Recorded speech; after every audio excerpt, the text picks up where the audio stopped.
नमस्कार, राजनीति लाइव देख रहे हैं आप और मैं हूं हेमंत केवलिया। देश के दिल मध्य प्रदेश में सोमवार को लोकतंत्र का महापर्व मनाया गया। इस वर्ग के मतदाताओं ने इस महापर्व में बढ़ चढ़कर हिस्सा लिया। क्या सूबे की जनता को शिवराज के विकास के दावों और वादों ने लुभाया या फिर उसने प्रदेश में विपक्षी दल कांग्रेस के हाथ को मजबूत किया?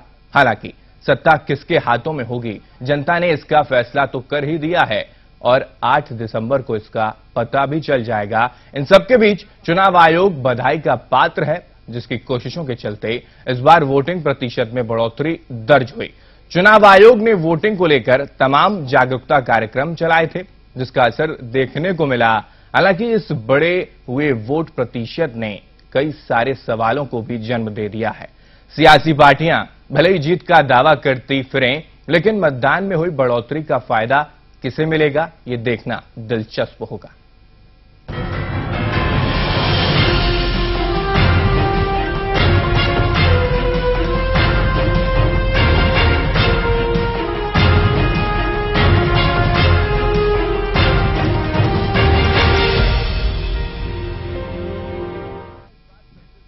जी हां, मध्य प्रदेश में लोकतंत्र के महापर्व में इस बार मतदाताओं का उत्साह देखने को मिला है। चुनाव में जहां इस बार सबसे ज्यादा मतदाताओं ने हिस्सा लेकर अपनी जवाबदेही का प्रदर्शन किया, तो वहीं इस बड़े प्रतिशत ने राजनीति के पंडितों को भ्रम की स्थिति में डाल दिया है। लगातार सवाल उस बात को लेकर भी उठ रहा है कि आखिर प्रतिशत बढ़ा और प्रतिशत बढ़ने के आकलन निकलकर सामने क्या आएंगे। राजनेताओं से लेकर विशेषज्ञ तक सूबे में बनने वाली सरकार को लेकर कयास और दावे करने लगते हैं, लेकिन इस बार हर कोई कांटे की टक्कर होने की बात भी कह रहा है।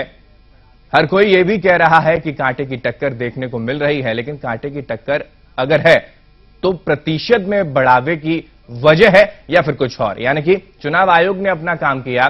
चुनाव आयोग पूरी तरीके से निष्पक्ष चुनाव कराने में पूरी तरीके से कारगर भी साबित हुआ है, लेकिन इस बीच युवाओं का रुझान क्या कहता है, ये एक बड़ा सवाल है। अगर 50 लाख से ज्यादा नए युवा इस मतदान में जुड़े तो उनका क्या कुछ योगदान है, कितना प्रतिशत उनकी वजह से बढ़ा है, ये बड़ा सवाल है। आइए देखते हैं इस पर एक रिपोर्ट।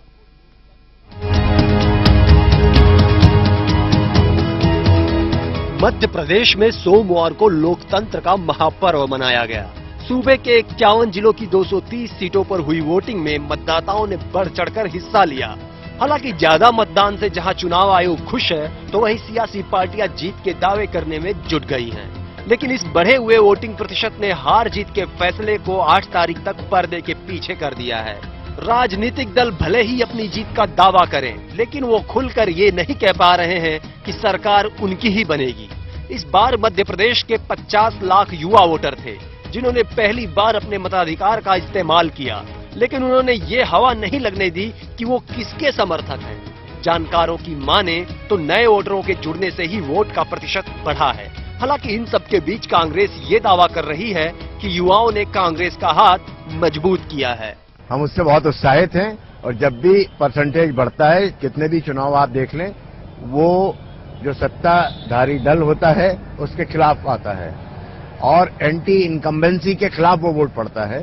तो कांग्रेस पार्टी को भारी बहुमत मिलने जा रहा है और मैं समझता हूं कि हम लोग 150 से ऊपर सीटें मध्य प्रदेश में जीतने जा रहे हैं।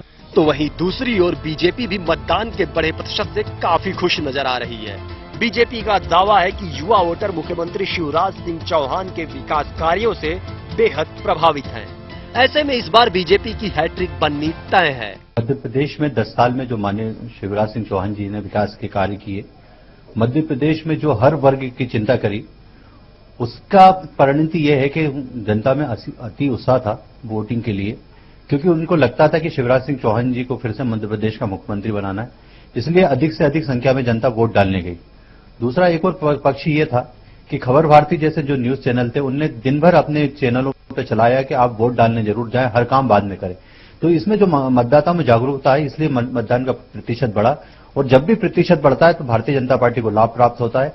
वहीं राजनीति के जानकार इस मसले पर खुलकर कुछ भी कहने से बच रहे हैं। जानकारों की माने तो इस बार मुकाबला कांटे का है और